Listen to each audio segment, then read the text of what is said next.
Hello, everyone. Thank you very much for watching today. Today is Wednesday, June 22nd, and today's topic is actions to elevate your life. Now, I've done over this topic several times over the last few years and videos on things that you could do to elevate your life, but I want to keep these down to three things to always keep in mind and are very constant in self-help, success, any type of book or podcast or video or class that has anything to do with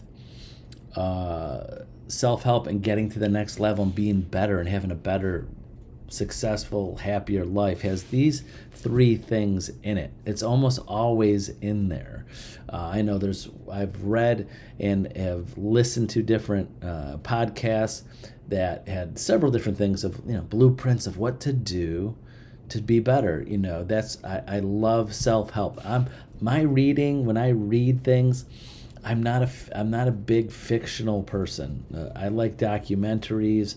If I'm going to read something, I want to read something that might generate some thought or spark some things that I could apply in my life. Like I like to watch documentaries or things on self-help and things like that. But so I wanted to take a few things that always seem to get me back on track and I think of. So here are the three things. Well, first, I'll start with everything in life is, most of the stuff that we do is easy. What I mean by easy, everything we do, most of the things we do every day are easy to us. But also some of the things that we do are easy not to do too. And some things can be easy, we just choose not to do it. So stick with me on this. And so many things that we do every day are based on habits and rituals and disciplines that we have for ourselves, to discipline ourselves to do something or not do something. I say sometimes not doing something is harder than doing something. I use that all the time when I'm trying to be healthier or and eat healthier. I'm like, how is it so hard not to eat that? I'm actually have to do that. I have to go to the fridge. I have to go to a store. I have to go buy something. I just don't want to eat that. I want to be healthier. And I joke with people when I say sometimes doing nothing is hard. And they're like, what are you talking about? I'm like, have you ever tried not to eat what you don't want, you should want to eat? All you have to do is not put it in your mouth. How hard is that? So I just use that joke, but that happens to a lot of things in our life. We just not doing something. We just do things that, and I'm going to go over some thoughts of here. We do things. It'd be better for us not to do it and to do other things, but we choose to do it.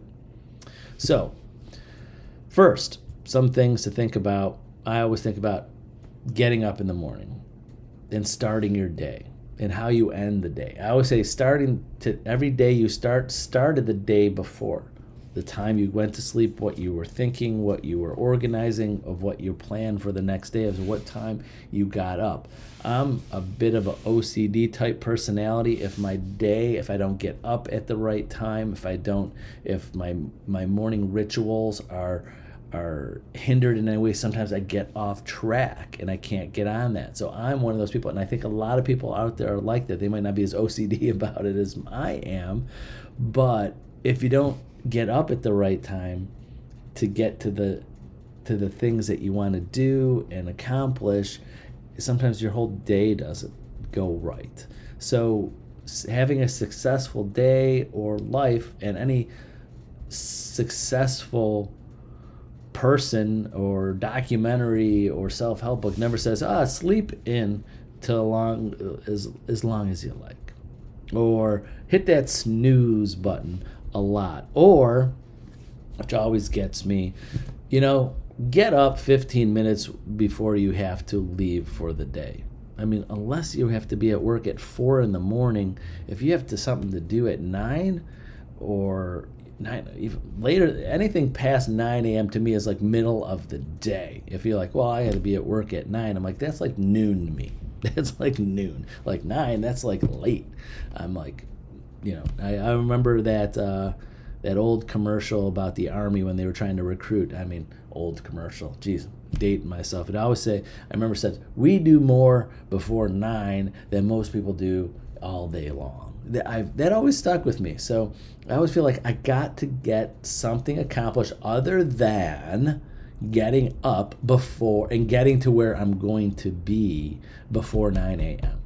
Usually for me, it's sending some posts, making sure I'm scheduled for the day, getting to the gym, and by 9 o'clock, now I could start my day. Or get to the next level of my day. So if my day starts at 9, from getting up to start, I'm like, what did I do? Where did I go wrong? That's just me, but I have that. There's a lot of discipline and habits and things you got to do to do that, but there's a lot of time in there. And I caught myself, not to stick on this topic, caught myself, finding out that I'm spending, if I can't get up early in the morning, sometimes I'm stopping work at like 7, or I'm sorry, not that early in the day, but 9 o'clock, 10 o'clock, and then between 10 and midnight, or even worse, back in the day, I would go 10 to 1 in the morning. I'm like doing just mindless things when I could have went to sleep and got up early and got productive things done. So just a little thought there. So that's number one. Number two is always reading, learning, listening to podcasts, doing things that spark your thought process. That's something that could better yourself. Just something that could uplift you, either could be as small as motivating you. Now, reading to me is the reading I'm talking about, or listening podcasts or book on tape or reading something that could better you. Don't think of reading as informed. Gosh, I honestly, my disclaimer, this is just my personal opinion. When I talk to people that are so informed of what's going on in the world, and to me, sorry to say this, I was probably get some backlash for saying this. And you're like, ooh, what are you going to say? Is that if you're so informed about things, of what's going on in the world today, and you're not doing anything to better it, the world, then why even be informed? Like, I remember just a couple months ago, I remember someone saying to me, saying the word, Amber Heard. I'm like, and I honestly said, just up until like a month or so ago, I never even heard who the person Amber Heard was. And the person's like, what, you don't know who Amber Heard was? I'm like, no, the Johnny Depp trial. I'm like, to me, anybody that was watching that, I know it's like entertainment, but some people, how much time and brain time and focus did you watch that thing that you can't change? Did it really better your life on that? So there's a lot of people that are so informed about what's going on. I enjoy when people tell me, do you know what's going on in the weather over this side of town? Do you know what's going on in this and the good or bad of what's going on in the world? I try a little bit just to be informed, but just it's a small percent. I would say 5% of me wants to be informed. If I can't change it, and if I can't help the situation, I try just to barely know enough just to be informed of what's going on. Some people, 95% of their day-to-day wants to be informed. But, so the point to this second point is that you want to read, listen to things that could better yourself or better the world around you, or help better you to make the world around you, or what you're involved with, a better place. Doesn't that seem better? I think so in my eyes, and it's just that. And I try to do things that just definitely won't get me in a bad mood. I know it sounds sad. Sometimes I say this. I have something. There's so many tragedies in the world. But if you want to be informed of all of the tragedies in the world, and you can't do anything about it, and you're not going to, like if it's a charity you're going to donate, or you're going to go volunteer your time, why have that thought in your mind and depress you, where it gets you into a level where you can't take action to better yourself or better the world around you.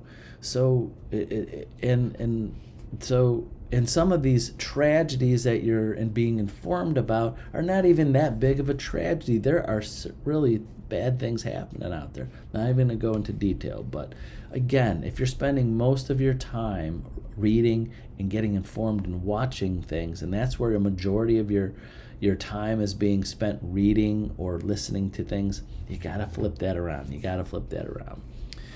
Number 3, reflecting, analyzing, and meditating.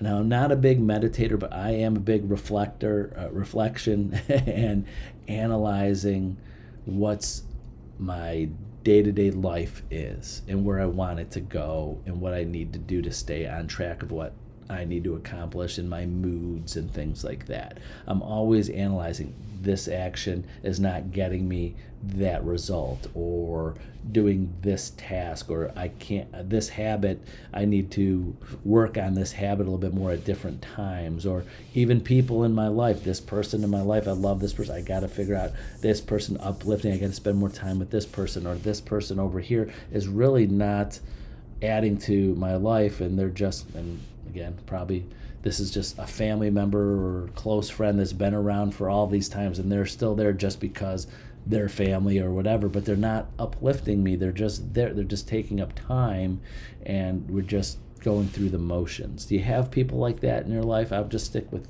that one topic, is that you want to spend as much time as you can to help the people that make you feel better about yourself, people that make you feel better about what you're doing and inspire you. It doesn't have to be the Tony Robbinsons of the world, or those major cheerleaders in your life. I'm talking about just the people that you're just get you into a better mood. As simple as that. These people make me happy. That's when I'm happy, that means I'm more productive, and I'm happier about giving, kind of like the pay forward mentality.